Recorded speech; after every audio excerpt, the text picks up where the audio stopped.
It's good to be here again this afternoon. I just look at how the weather's changed in 3 weeks. I'm talking about changing worlds. 3 weeks ago, I think there was even maybe a little ice on the way over here. And tonight, the line at the dairy dip just down the road was about out to the road when I got here. The one thing that I noticed hasn't changed is you all sit in the same places every day. So that's really comfortable. I mean, you must be comfortable, so I'm comfortable with that. It's been good, and I hope that in some ways what I've shared has been a blessing. And I guess one of the things I just want to say is, I know I covered a lot of material in probably a short amount of time. But if you ever have any questions on anything I say, I have questions on things I say sometimes, so I would expect you to have some questions on things I say. If you do, feel free to call me, seriously. I love talking about families, I love talking about marriage. I do a lot of premarital and counseling type work. About 3 weeks ago I went through the training. I've been trying to get it in for over a year. And that's the Prepare and Enrich program. I'm sure Mark has probably heard of that program. But it's an intensive program where each couple or individuals do online computer analysis, and then it takes both inventories for both people and it pulls that all together. And then looks at strengths and weaknesses and just breaks down the whole makeup of each individual. So I find that stuff very interesting. I find just looking at society and how society is moving and values and behaviors and marriage and culture and how that all changes and then how it applies to the church. So I'm going to try and leave a little bit of time tonight to ask questions. I apologize that I didn't do that last time. We kind of raced to the end and I didn't give you much chance to give me some feedback or ask me questions. So tonight I want to be able to do that. What I'm going to be sharing again tonight, a lot of what I'm going to be sharing is some information from Chuck Boehmer's book called Worlds Apart. And I really want to encourage you, and actually let me just stand out of the way here so you can see that. That is not Chuck Boehmer. That's Walter Cronkite. But there's a reason why Walter's going to enter the picture here tonight too. But Chuck Boehmer is really one of the leading experts on this whole cultural, the shift between 50, 60-year-olds and the younger generation in the church. So often we refer to that 18 to 25-year-old as the next generation. And I would argue that. I would argue that because I prefer to call them the now generation. They're not the next generation, they are the now generation. They have access to information and knowledge that is way, way, way ahead of where most of us were when we were their age. We looked at the world from a distance when we were 18 to 25. And I'm speaking for myself, I'll be 54 this year. But when I look back 30 years ago, when I saw the world, it was through a very different lens. I didn't sit in front of a computer screen where the world was right in my face. And today, our young people have all of that right on their phones. I mean, they walk with the world alongside of them. So it's a very different world that we have today.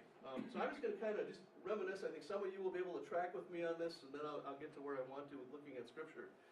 But I want to start by saying there's a lot that's happened in the last 30 years. When I look back 30 years ago this year when my wife and I got married, a lot has happened since then. I remember my mom and dad being at home in Sheboygan, Wisconsin. We had quite a routine every morning. And we always had WHBL radio on, 1330 in Sheboygan. And their programming was the same every single morning. And my parents' radio sat on top of the kitchen refrigerator, and you just turn that radio on, and it was a transistor radio, and you turn it on, and within a second or two you had it, and the volume was right there. When I went to my grandparents' house down on 3rd Street, you would have to turn on the radio about 5 minutes before you wanted to listen to the news, because you had to wait for the tubes to warm up. Now, the gentleman in the back here, you're probably wondering, what on earth, where did this guy come from? He's a dinosaur, right? You can have somebody else explain to you some of these things. But it's changed, okay? It's really changed. When I go to my grandparents' house, if we watch TV, My grandpa had one of these TV sets that had a record player on one side of it and an AM/FM radio kind of under it, just AM/FM, not AM/FM stereo, but AM/FM. And it was a black and white TV, and on most days it would work fairly decent, but I remember more than once Grandpa would have to go up to the TV and he'd have to whack it, and then it would go back and, from having all the lines blurring all over it. My parents bought a console TV. Now you wouldn't even see a console TV. Again, you might want to ask what a console TV is. I mean, today's TVs weigh, you're lucky if a new LED TV weighs 10, 15 pounds at the most. These console TVs probably weigh 200 with the tubes and the cabinets and everything, and it was colored. And we had 3 different stations, that's all we got. We got Green Bay, and we had 2 out of Milwaukee. There wasn't a lot to watch. Of course, now we have cable with 200 channels on ours, and there still is nothing to watch. So maybe that hasn't changed a whole lot. But when I think of how I would look at the news, and the news always fascinating. As a matter of fact, this afternoon on my smartphone, I downloaded a new app for the news, something that ABC had just came out with. And I like to be up on the news, and I like some of these instant alerts. But back then, I remember watching the news, and we would watch this guy, and I was going to say, does anybody remember this guy? But you already remembered Walter. Some of you remember seeing Walter. I think Walter Cronkite had did the news for almost 20 years before he retired. And he worked for CBS. He was the anchor man, leading newsman, right? And for 20 years or so, we would get pictures from around the world. If you wanted to know what was going on around the world, you watched Walter Cronkite, didn't you? Many of you. And what was Walter Cronkite famous for? Does anybody remember what Walter Cronkite really, what most of his news was about during that time? During the 70s? Vietnam War. He was the voice of the Vietnam War. I remember seeing those vivid pictures of a war-torn country.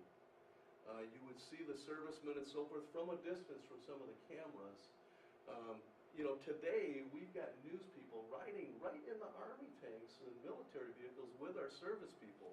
But with Walter, it was always distance and the pictures were always somewhat delayed. But Walter was the voice for the war. And you would hear things about the Ho Chi Minh Trail and Viet Cong and Phnom Penh and all of these places. And you would think this is just somewhere absolutely remote across the world. This was so far away. So far and so distant from any of us. And what I always remember about Walter is at the end of each newscast, he would say, and that's the way it is. That's the way it is, and then he would give the date, and he would sign off. For 22 minutes every night, he brought us the news in our living rooms and said, that's the way it is. What I want to share with you tonight is the way it is, or I should say the way it was, is no longer the way it is. And the way it is no longer the way it's going to be. And I don't mean that just from the news or the world perspective, but it's the same in the church. Mark, in your prayer, you talked about the church and how it's shrinking. The way things were is not the way they are, and the way they are is not the way it's going to be. I like to say what got us here isn't going to get us there. If we keep doing the same things, we might get the same results. But we've got to do different things, and we've got to engage that next, we say the next, often referred to as the next generation, but I want to refer to it as the now generation. Just a few things when I look at the world. When I look at it geographically, I believe you can travel anywhere in the world and be at the remote part in 2 days. Within 48 hours, you can hop a plane and go to almost any part, any remote region of the world within 2 days. Technologically, we're more connected than ever before. It amazes me, the technology that we have. I was sharing with Shirley right before church. Roger, their son-in-law, does our technology at church. And I called him this morning because our internet was down, and we do everything on the internet, all our child check-in and everything. And I thought Roger was going to have to come to church and look at the system. He said, let me call you back in about 5 minutes. He called me back in 5 minutes. He said, I think everything's working. Will you check? And it was. He fixed it all from home. He got into the system at church from home. We have things like Twitter, where we have news coming in from around the world in an instant. It still puzzles me that 4 weeks later we can't find an airplane somewhere in the ocean. But they're looking. They found some signals this afternoon that they think may be the pinging of black boxes. Church is changing. I didn't realize that I have to really be careful this third message, that I don't say anything about in spirit or bad, because I'm realizing that all of these are being videoed and put on YouTube. I didn't realize you guys were doing that until somebody from the community said, hey, I'm anxious to hear your sermon, and I looked, and sure enough, there was last week's sermon from Calvary with me up here, so I got to be careful what I put up here. So it's changing. Economically, our world is changing. Look at the exports, the imports. I heard this past week that only 5% of the clothing sold in the United States is now made in the United States. 30, 40 years ago, it was all coming out of the South, wasn't it? And today, maybe 5%. I don't think I have to speak too much ethnically how much our culture is changing. Look at Wyoming. Look at the neighborhood around the church. Look at my neighborhood in Cutlerville. When my street went in 20 years ago, almost every home on there had a Dutch name. Now, when I look at the names on the mailboxes or I talk to my neighbors, maybe half of them have a Dutch name. It has changed dramatically. And missionally, we used to send people, the Christian Reformed Church prided itself, and it still does, on sending missionaries around the world. The truth is, missionaries are now coming to the United States from around the world. They're seeing the United States as a mission field. Things have changed. They've changed a lot. A text I want to share with you is this text from Exodus chapter 2. And the context for it is Moses is fleeing Midian, or fleeing to Midian rather. He's leaving Egypt, he's fleeing to Midian. He's just killed an Egyptian, right? And he flees, and he's trying to get away from Pharaoh, and he gets into Midian, and there's a priest. The priest of Midian has a number of daughters, and the daughters are trying to get water to feed their father's flock. And there's some shepherds who come and chase these girls away, and they feed their own flock. And Moses comes to their rescue, and Moses gets the water, and he feeds the priest's flock for the 7 girls. And the girls go back home, and they tell their dad about Moses and what he had done for them. And he's like, well, where is this man? Bring this man over, right? You fast forward the story. The priest gives one of his daughters to Moses for marriage, into marriage, and she gives birth to a son. And then you find this text, Exodus 2:21 and 22. It says, Moses agreed to stay with the man who gave his daughter Zipporah to Moses in marriage. Zipporah gave birth to a son, and Moses named him Gershom, saying, I have become an alien in a foreign land. Those words just sort of grab me when I think about our culture today. I wonder if you ever feel like an alien in a land you grew up in. Some of you are older than me. You maybe have grandchildren, great-grandchildren. And the world you live in, you feel like an alien in a foreign land. You feel like an alien in a land you were born in. When I look at that, it's an alien in a foreign land. There's a double distance there. You see what I'm saying? Not just an alien in a familiar land, but an alien in a foreign land. Like we're just totally disconnected. I like that phrase because I think that's where I find myself. 2 years ago when I went to Indiana Wesleyan University, where our youngest daughter started college, one of the professors had talked about the world of the freshmen coming into that university 2 years ago. I'm going to share some of the things that he mentioned in there. He says, it may seem weird to think about technology and this year's college freshmen. It says, this year's college freshmen only know about digital devices. They only know the digital world. They know nothing of tube or transistor radios, Grandpa's TV or my dad's TV or radios on top of the refrigerator. They've never heard of solid state, and they can't imagine black and white. Many have no idea what a Walkman is. College freshmen, many have no idea what a Walkman is, a Discman, or what a boombox is. 8-tracks and cassettes are ancient. Most of them have never heard of reel-to-reel. Most of them have never seen a movie projector, an opaque projector, or a ditto machine. How many of you work with ditto machines? Right? VHS has never existed, and Betamax, never heard of it. Most of them have no idea what a Kodak Instamatic X15 camera is, or a Magic Cube flashbulb, or film for that matter. You know, the interesting thing is my wife just bought a camera last week, and we were doing some family pictures. Her parents celebrated their 60th anniversary Friday night. My wife said, I got to get this camera out. She bought it the day before at Costco. It shoots like 5 pictures at a time. It just boom, boom, boom, boom, boom. When you set it up, when it's doing a family photo, and the camera has a GPS on it. So it knows exactly where it was taken. And it has the same pixels as a TV has today, a LED TV, a 1080 pixel, and a 30 zoom. I mean, she can see into that thing, into whatever she wants to see with perfect clarity for $300. Years ago, you would have never had anything like that for that kind of money.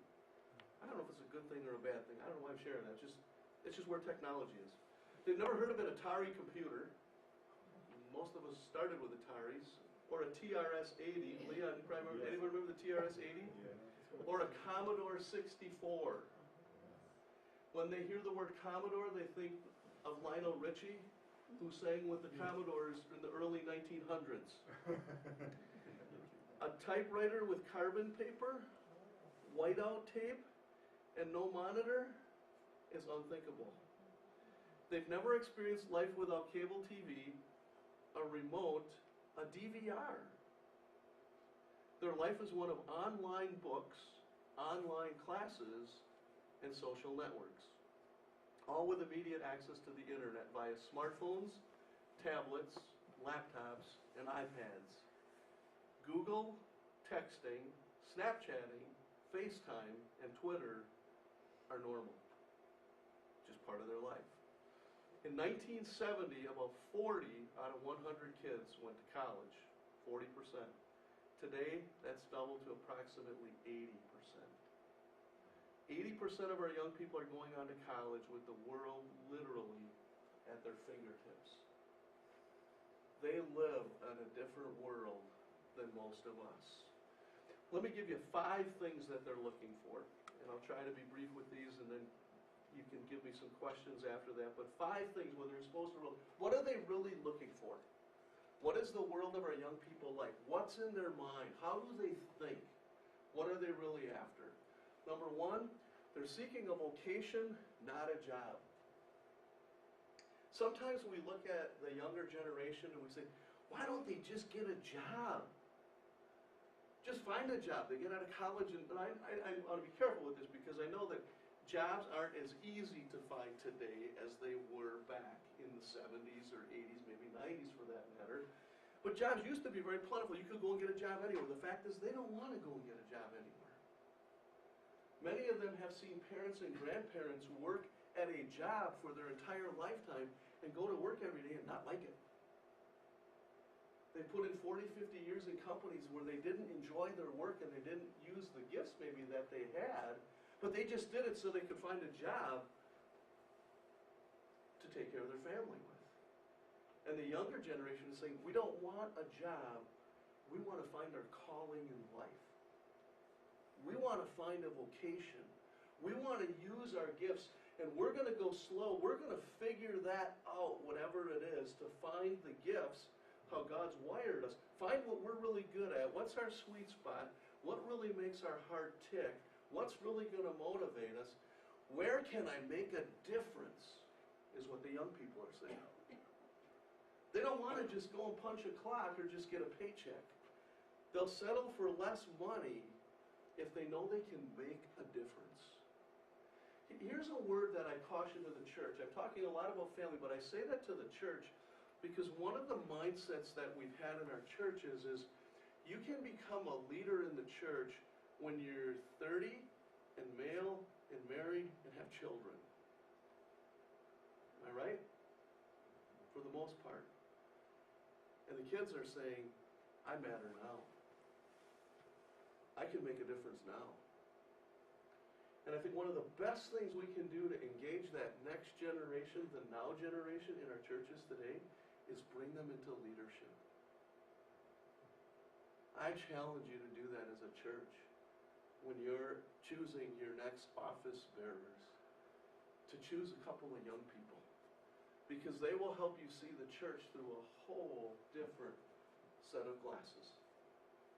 They see things from a whole different perspective, and the truth is, they get it. They get it. They know what they want. They know what they want in a church. And these are smart young people. They are smart young people, and they have a lot to offer us, both in the church and in our homes. So they want to be valued. They want to use their gifts. They're not seeking vocation. They're seeking a job. They want to be needed. They don't want to just fit in. They want to belong, and they want to contribute. Number two is they're seeking significance. They want to make a difference. They want to matter. They're green. They're green. And by green, I mean ecologically green. If you go on a college campus today and you're chewing a piece of gum, I know this is kind of gross, but you want to throw out your piece of gum, you have to figure out which one of the 5 trash cans you need to throw it in. Because they have about 5 different trash cans. They have one for styrofoam, they have one for plastic, they have one for plastic bags, they have one for garbage, and they have another one for some kind of recyclables. Just go on any college campus today. They don't have a garbage can anymore. They have multiple garbage cans. One of the things that the young people have taught us in Spirit is they get very irritated with our using styrofoam cups every week for coffee. They're bothered by that because of all the waste that we're generating. They're bothered by the fact of water. Now, who in the world would have thought we'd pay $1 for a bottle of water 30 years ago? If somebody said, you're going to go to Walmart or Family Fair or Myers or Target and buy a case of water, we would have said, yeah, right. Right? Why on earth would we pay for water when we can get it out of our tap? I happened to be in Walmart last night in Grand Haven, and their pallets of water were sold out except for one. It's like, who's buying all this water? I don't know what the deal was in Grand Haven, but they were buying water. We'll go in an airport, and we'll pay $2.50 for a bottle of water once we get past the security checkpoint to take one on the plane. For water. Right? Well, one of the things I found out with the young people, and this was really cool, I was at Calvary Seminary probably 2-3 months ago. They have a dispenser in the wall for water bottles. It's a drinking fountain on the bottom, but at the top, you put your water bottle right up against it, and it fills your water bottle. And I thought, now how cool is that? I didn't have a water bottle with me, but I thought, I got to play with stuff, right? I got to have a gadget. So the truth is I was going to Florida a couple of weeks later, and I'm not one of these guys going to pay $2.50 for the water bottle beyond the security checkpoint. That's not being a good Hollander, okay? Not in my book. So I took my plastic bottle that I had drank before then, and I put that empty plastic bottle in my bag. I figured I could get through with that, put that in my bag, and I'm just going to fill it up at a drinking fountain before I get on the plane. Well, lo and behold, I get in the Orlando airport, and if they don't have one of those nice containers on the wall, one of those dispensers where I can put my bottle up to it. So I put my bottle to it, I had water going all over the place. You got to have the right size bottle for it, okay? But I thought, this is where we're going. This is really where we're going. It's all about ecology, and the young people are there. They're all over this kind of stuff. They're green. They care about their world. They care about the resources, or should I say lack of resources, or limited resources that we expend. They're concerned about what's going to happen for them. Another thing is they want to serve on mission trips. They love to volunteer. Go on a Habitat for Humanity project, or some of our projects, even in the CRC, you'll find lots of young people. They want to contribute and make a difference. Number 3 is they're seeking genuine faith. And when I say that, what I'm really saying is they want to see faith in action. They don't want to play games. They want to see faith lived out. They know the difference between real and artificial. If we're going to church and saying all the right things on Sunday and we're not living it during the week, they read right into it. These are smart kids. They're smart kids. I heard a comment a few weeks ago that said, here's the problem with Christianity. Too often it's preached and not practiced. I want you to think about this. Mark Batterson says this, and Mark is the pastor of one of the fastest growing churches in the country, the National Community Church in Washington, D.C. But Mark says that many people have bought into Christianity, but few have sold out to it.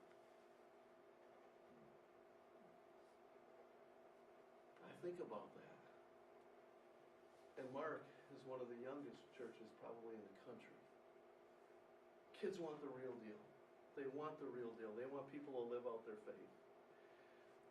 I'm gonna make a bold statement. I don't want you to misunderstand me. But one of the things that I think that in our churches today, the best thing we can do sometimes is we have a lot of Bible studies. The problem is we have to make a decision. Are we going to do what the Bible tells us to do? We do a lot of studying and a lot of taking it in, but the kids want to see us live it. They want to see faith in action. They want to know that the Word really does transform us. I heard somebody say a while back, some guy was saying, he says, you know what, God can change your life. And the guy looked at him and he said, what do you mean God can change my life? He said, He can't even change your church. We do a lot of soaking up, but we got to wring it out. So I'm being sensitive when I say that. Our kids see that. They want to see faith lived out. They want to see genuine faith. Number 4 is they're seeking healthy, happy, lasting relationships. They've got phones, texting, instant messages, FaceTime, but what they want is real time, real FaceTime. They want real FaceTime. Families don't eat together like they used to. Kids are hungry for relationship. They can text, talk, voicemail, email all the time. It's their world. It's all they do. But what they really lack is real FaceTime. I talk about $2.50 for a bottle of water. When I was growing up in Wisconsin, one of my grandpa's favorite places, we'd take my grandpa for coffee when he couldn't drive himself anymore. We'd drive 40 miles west of Fond du Lac to a place called Sambo's, because Sambo's had coffee for 10 cents. Gas was probably 69 cents a gallon, but you got coffee for 10 cents. Whoever thought we'd pay $4 for a cup of coffee in a coffee shop today? Starbucks or whatever. And that's not a slam against Starbucks. You know why kids are paying $4 for a cup of coffee in Starbucks? Not for the coffee, although it is good coffee and they have a lot of choices. They're paying for community. They're paying for community, a place to just belong and to be loved. A place where they can just connect face to face in community with other people. When it comes to relationships, they're waiting for marriage. What used to be 18 to 20 is now probably 30. You probably see that. They're delaying marriage. They don't want to end up with a partner in the wrong marriage. What's happening is about 60% of them are cohabitating today, as opposed to marrying. That has its own, we could talk about that for a good half hour. But the bottom line is they're waiting to get married. And the divorce rate is down because they're not getting married or because they are making right choices. They don't want to make a mistake, they're waiting. And what they're really seeking is genuine love. And that just takes me to number 5. Again, I won't touch my time, but they're seeking genuine love. They want the same thing we want. They want to be loved. Every one of us has this need to be loved. What they really want, I would say love is spelled T-I-M-E. Love is spelled T-I-M-E. They don't want a program. They want to be with people. They want a place to hang out. I guess one of the comments that I would just make is this, is that our young people, the now generation, we may think they're always texting and they're IMing or they're Facebooking or they're emailing and so forth. The fact is, they are always talking.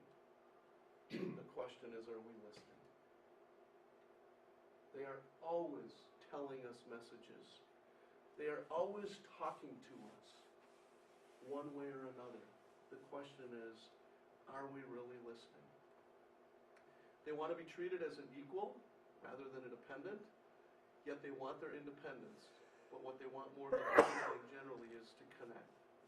They want to connect. It may not always feel that way, but the reality is they want to talk because they do very little of it. They do lots of superficial talking, but they want good, healthy relationships. What they really want is love. What I think we really need to do, what I tell people, what I think we need to do with them, is we just need to show up. Show up and listen. I know that can be hard. It can be really hard. I'm an early morning person. My oldest daughter's a morning person.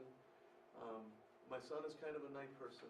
We'd be in bed and he'd come into the living room or into the bedroom at 10 o'clock at night and he'd sit at the edge of the bed and want to talk. Not always when I felt like talking, but we talk. Be there when they want you to be there. When I look at the young generation today, there was a song years and years ago, what the world needs now is love, sweet love. No, not just for some, but for everyone. It's a secular song, but yet I look at it and I say, it's a biblical command to love. I want to just wrap it up with just reading the words of 1 Corinthians 13, because I think if anything, we may not understand everything about the next generation. I know they don't understand everything about us. I'm reminded of that all the time. I don't know that we'll ever understand each other. But the one thing that we have in common and the one language that we all speak is the language of love. That's what connects us. That's the best gift we have to give them. Eugene Peterson in the Message paraphrases 1 Corinthians 13 this way. He says, if I speak with human eloquence and angelic ecstasy but don't love, I'm nothing but the creaking of a rusty gate. Ooh.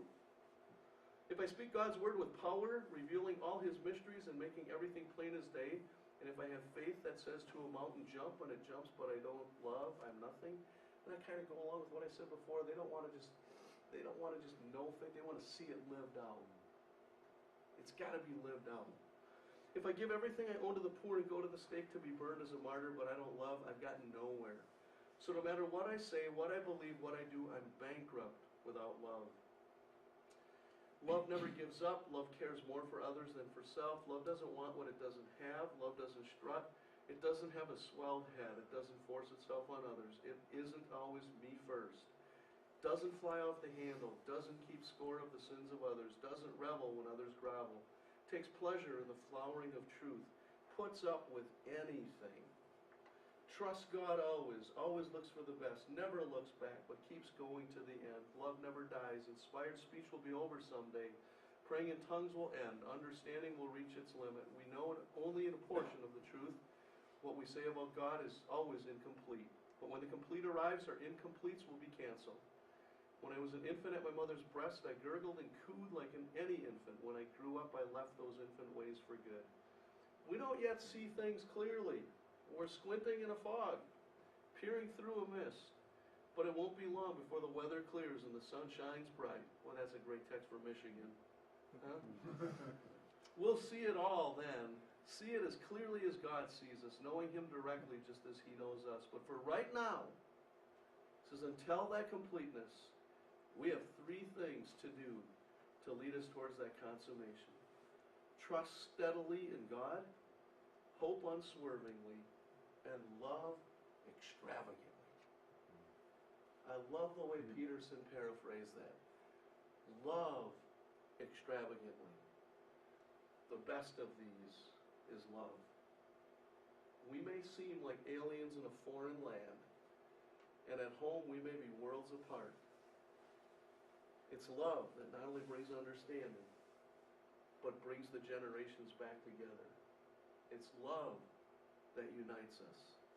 My prayer is that you will commit to loving, to being there for the now generation, just as Jesus commits to loving and being there for all his children and all the generations. Amen? If you have a couple of questions, I think I'm safe in taking a couple of questions before I close.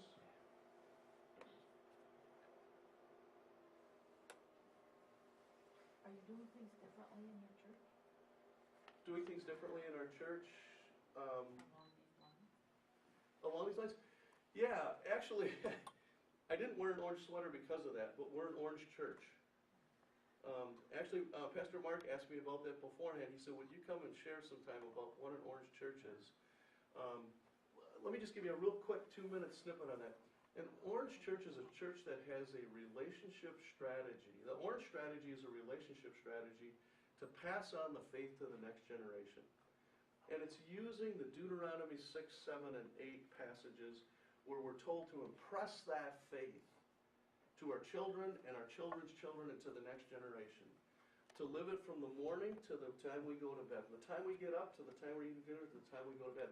How do you do that with the next generation? And there's a very strategic methodology that the Orange Strategy uses to do that. Some of the biggest churches in the country have adopted the Orange program, and it's an online-based program. That's why the internet this morning is critical to us, that we have it, because the teaching and all that comes through the Orange network. And but basically what we've got is we have our older members adopting younger members. Each child that's in our children's worship has a person to lean into them. And we specifically use that word, lean into them. Where every week, not a parent or an aunt and uncle or whatever, but somebody is to go check on those kids and say, how are you doing? How is school this week?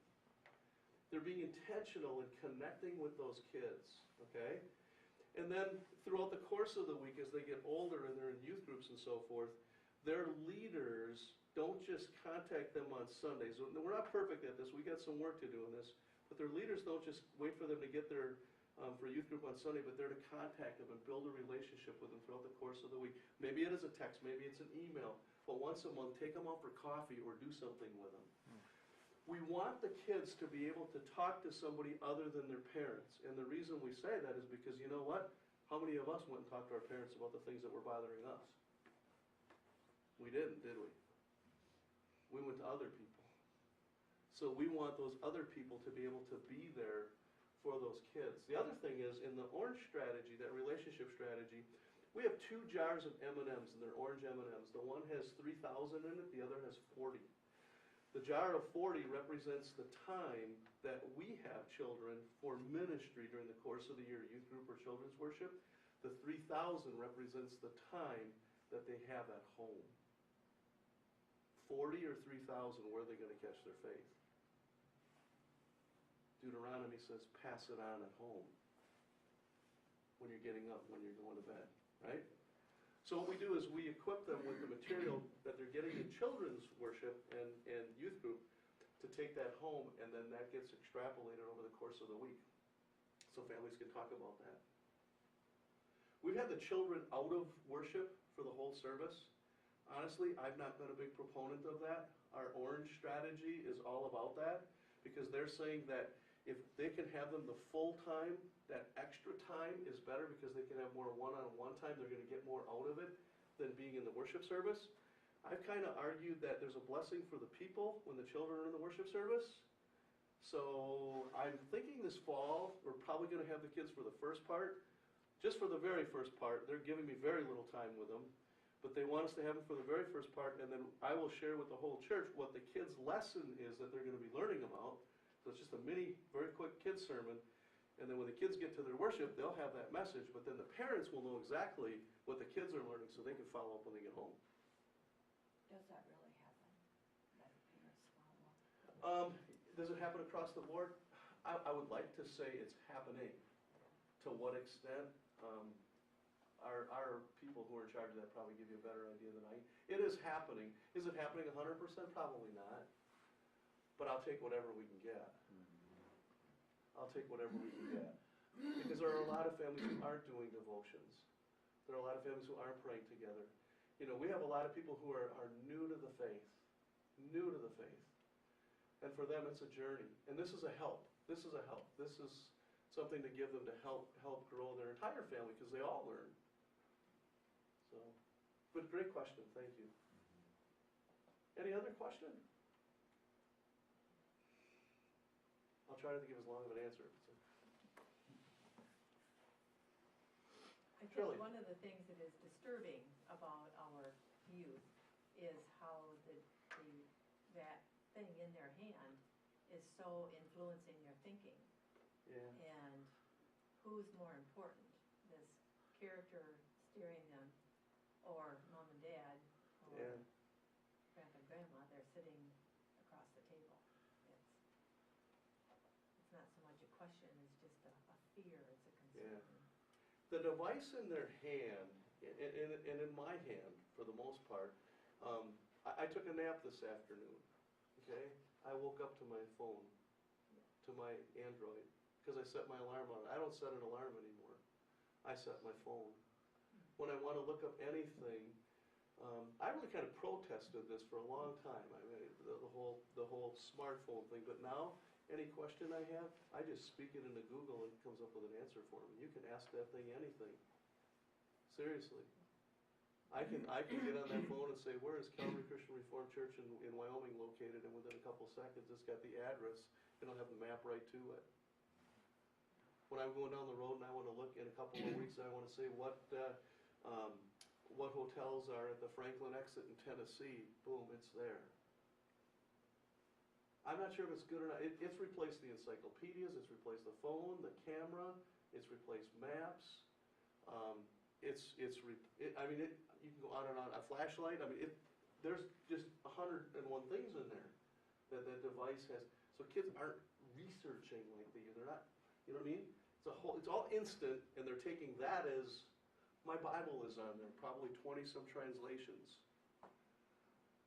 But that's problematic when you're sitting at a bedside and you're looking for a text and the internet and the phone aren't connecting. It's like, just give me a minute and we'll get there.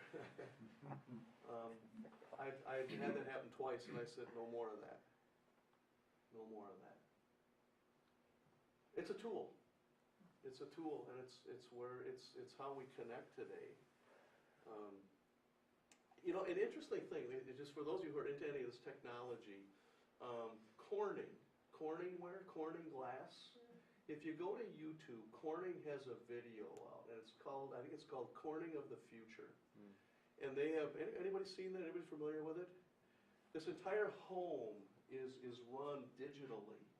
And you literally take your cell phone and you put it, when you walk into your kitchen, you put it up against your refrigerator, and your refrigerator becomes the screen. And your day's calendar and everything is all on there. And you walk into the bathroom and you just take the phone and you tap it, and the mirror in front of you has your schedule for the day, your clock, everything. It has electronic drawing boards like your kitchen table or your countertop. It's all glass because they can transmit this stuff through glass. You set it on there, and all of a sudden the whole top becomes the workspace. And for planning, you can move stuff around. It's incredible. I know that new appliances, some of them refrigerators, stoves, all of these things are all coming with USB cables. And your new homes, your brand new homes are being wired with USB cables so that you can control everything from your smartphone. You'll be able to start your oven from your smartphone because it's all connected through USB and computers. That's a whole different world. Yeah. I have another question, kind of off that topic. How do the kids at your church respond to this relationship thing? Do they like that? They love it. The younger kids love it. Yeah, because they've got all this time for themselves. I mean, it was really. They don't feel like, whoa, you're taking me away from my phone time or whatever? No. Okay. No, the kids love it. The little kids love the children's worship stuff that we're doing. Matter of fact, when our other pastor was taking prayer requests this morning. The kids were just belting it out in the other room, and I was sitting in the back, and I'm usually not back there. And I said, I want you to give thanks for what the kids are. They were just having an awesome time in there this morning. The kids love that special time. The other reason that we do it is for security purposes. Because when the kids leave worship and go somewhere else, how do you know you have them all? You know what I mean? It's easy to lose one or two. You could lose them. And we had an instance in Kentwood last year where a child was abducted from a church. So we have been very, very careful. Just because of our location and stuff, right along the highway as well. We take security very, very seriously. Our doors get locked. We have cameras in every room. But the kids, when the parents come in, they check those kids in. And they're like checked in with a UPC code or whatever. The parents come back. You can say, well, I'm picking up my daughter's child. We say, no, you're not. If your daughter dropped her off, daughter's got to pick her up. And the tag we give you has to match the other one. So it allows us control, too. So they check them in.